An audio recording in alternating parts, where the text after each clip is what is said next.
గడికోట శ్రీకాంత్ రెడ్డి కూటమి ప్రభుత్వంపై తీవ్ర స్థాయిలో విమర్శలు గుప్పించారు. ఈ ప్రభుత్వం పూర్తిగా కల్తీ ప్రభుత్వం అని, పసిపిల్లలు తాగే పాల నుంచి భగవంతుడికి సమర్పించే నెయ్యి వరకు అన్నిటిలోనూ కల్తీ జరుగుతోందని ఆయన ఆరోపించారు.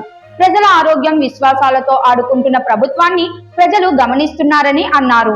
ఒక మాటలో చెప్పాలంటే ఈ ప్రభుత్వమే ఒక కల్తీ ప్రభుత్వం. పసిపిల్లలు తాగే పాల దగ్గర నుంచి దేవుడికి సప్లై చేసేటువంటి మెటీరియల్ దగ్గర నుంచి అన్ని విషయాలలో కల్తీలు చేస్తూ, మోసం చేస్తూ, ఇతరులపైన నెపం నెట్టుతూ కాలం గడుపుతూ వస్తున్నారు.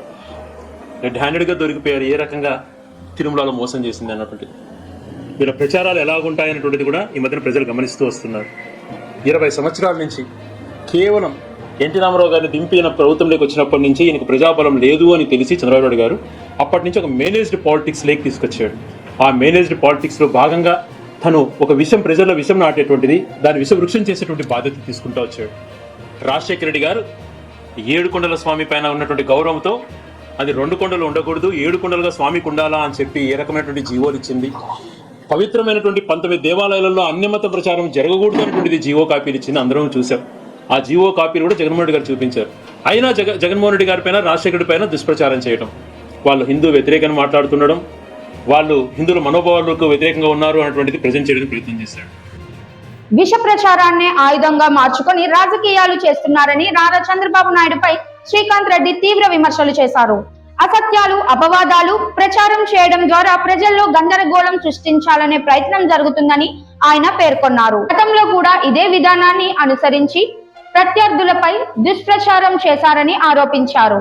చంద్రబాబు నాయుడు కంటే కూడా 100 రెట్లు ఎక్కువగా రాజశేఖర రెడ్డి గారు కానీ, జగన్మోహన్ రెడ్డి గారు కానీ అందరినీ సమానంగా చూసే తత్వంలో కానీ, హిందువుల యొక్క ఎవరెవరి మనోభావాలను గౌరవించే విషయాలలో చాలా ముందని చేశారు. ఇలా చేసుకుంటూ, తప్పు మీద తప్పు చేసుకుంటూ డైవర్ట్ చేయడం కోసం ఏ రోజుకు ఆ రోజు మళ్ళా నీచమైనటువంటి పాలిటిక్స్ చేయడం.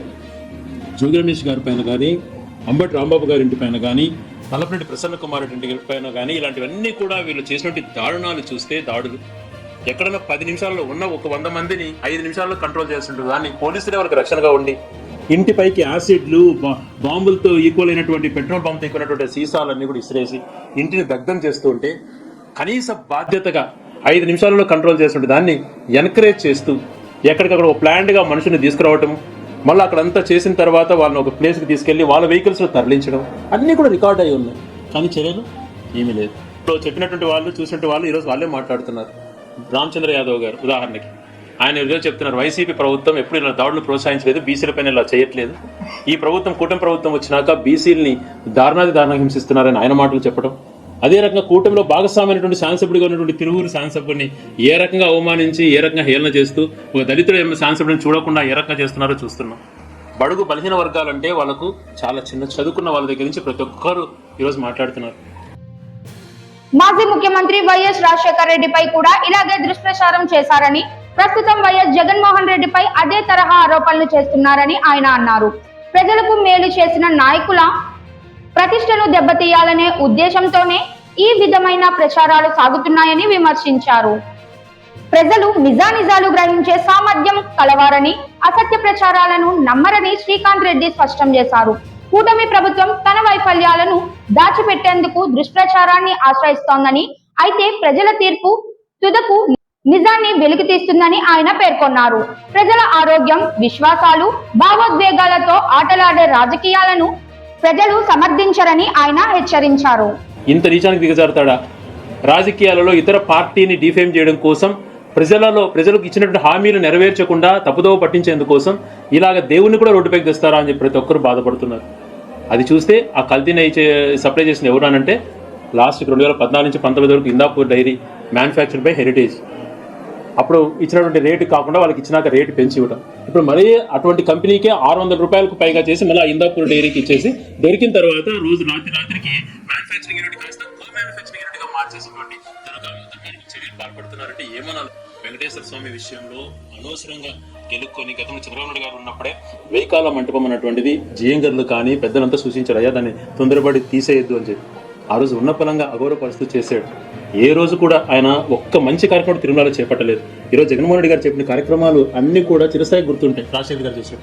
వేద పాఠశాలలు ఉండాలని చెప్పి నిర్ణయం తీసుకునే దగ్గర నుంచి వైకుంఠ ఏకాదశికి సామాన్యుడు కూడా వైకుంఠ ద్వారా దర్శనం చేసుకోవాలని 10 రోజులు పెట్టినటువంటిది ఎన్ని లక్షల మందికి ఉపయోగకరంగా ఉందో ఒకసారి ఆలోచన చేయండి.